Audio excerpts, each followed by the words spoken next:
आप 20-25 सालों से मार्केट में हो, तो अभी जो मार्केट का साइकिल चल रहा है, ये यूएस ईरान की लड़ाई, उसकी वजह से, उसके पहले भी बहुत कुछ ट्रम्प का टैरिफ चल रहा था। ये जो मार्केट का फेज पिछले 2 सालों से चल रहा है, पास्ट में आपने कभी ऐसा फेज देखा है या फिर ये बिल्कुल नया है? देखिए सागर जी, जब से मैंने अपना करियर शुरू किया है, कभी भी ऐसा मौका नहीं आया जब बाजार बिल्कुल साफ दिखाई देता हो। मतलब हमेशा कोई ना कोई संकट रहता ही है। मुझे याद आता है कि एक बार नॉर्थ कोरिया ने एक मिसाइल फायर कर दी थी साउथ कोरिया पे, तो बाजार गिर गया था। फिर उस मिसाइल का क्या हुआ, उसका क्या इम्पैक्ट हुआ, किसी को पता ही नहीं। अगले दिन वो न्यूज़ साइकिल से हट गया। तो रोज़ कोई ना कोई जियोपॉलिटिकल इशू, कोई डोमेस्टिक इशू, ग्लोबल टेंशन, कुछ ना कुछ रहता ही है। तो मार्केट आपको कभी ऐसा मौका नहीं देगा जब बिल्कुल साफ रास्ता हो, पैसा कमाने के लिए रास्ता बिल्कुल साफ हो। हमेशा आपको अनसर्टेनिटी में से ही गुजरना पड़ता है। तो दिस इज नथिंग न्यू। हाँ, अब क्या है कि इंटेंसिटी ऐसी हो गई है जो पहले शायद नहीं थी। क्योंकि अब एक आप देख रहे हैं कि एक रिजीम ऐसे, मतलब जो ओवरऑल इन्वायरमेंट ऐसा है जहाँ पर के वॉलेटिलिटी बहुत ज़्यादा है।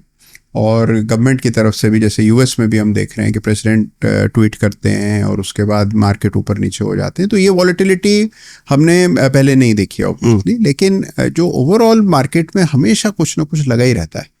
तो अगर आप बाजार में रहना चाहते हैं तो इन सब चीज़ों की तो आदत डालनी पड़ती। तो ये बात तो बिल्कुल सही है, वॉलेटिलिटी रहेगी, हमेशा कुछ ना कुछ लगा रहेगा। लेकिन पिछले 2 साल पहले अगर किसी ने इन्वेस्टमेंट पहली बार शुरू किया होगा मार्केट में जी, जब ये 26,000 पे निफ्टी हुआ करता था, तो आज उसका पैसा नेगेटिव में है।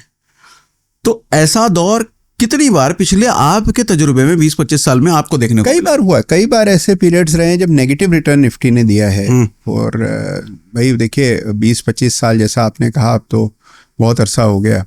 तो बहुत समय ऐसा होता है कि मार्केट रेंज में चली जाती है और डिक्लाइन होता है। आपको 2008 तो याद होगा ही।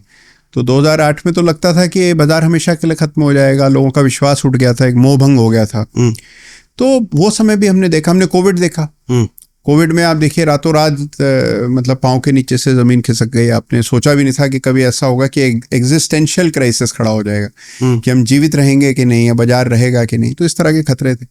तो we have seen quite a lot in the last few years. लेकिन ये जो समय चल रहा है, ठीक है, देखिए मेरे ख्याल से ना लोगों की अपेक्षाएं बहुत ज़्यादा है कि हमें ज़्यादा है या अभी बहुत ज़्यादा है। और ये लगता है कि भाई हर साल पैसा बनना चाहिए, लगातार बनना चाहिए।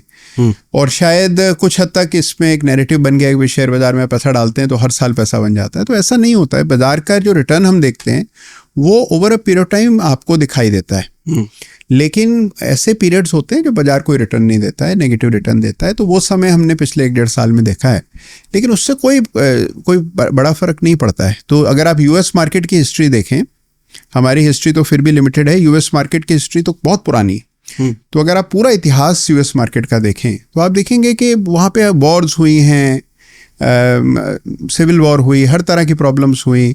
2 वर्ल्ड वॉर देखी उन्होंने, वियतनाम वॉर देखी। अगर आप पूरा वो पीरियड देखेंगे तो उस पीरियड में आप देखेंगे बहुत ऐसे पीरियड्स रहे जब यूएस ने ग्लोबली सारे मार्केट्स को अंडर परफॉर्म किया, रेंज में रहा, डिक्लाइनिंग ट्रेंड्स में रहा। लेकिन इवेंचुअली आप देख रहे हैं कि अगर आप यूएस में इन्वेस्टेड रहे हैं तो you made money. I think India is on a similar trajectory. तो कुछ पीरियड का ऐसा रहेगा जब आपको लगेगा यार ये तो कोई पैसा ही नहीं बन रहा है हमारा। जैसा आपने कहा कि जिसका स्टार्टिंग पॉइंट ही 2024 का मान लीजिए टॉप रहा हो, तो उसको डेफिनेटली कुछ निराशा होगी।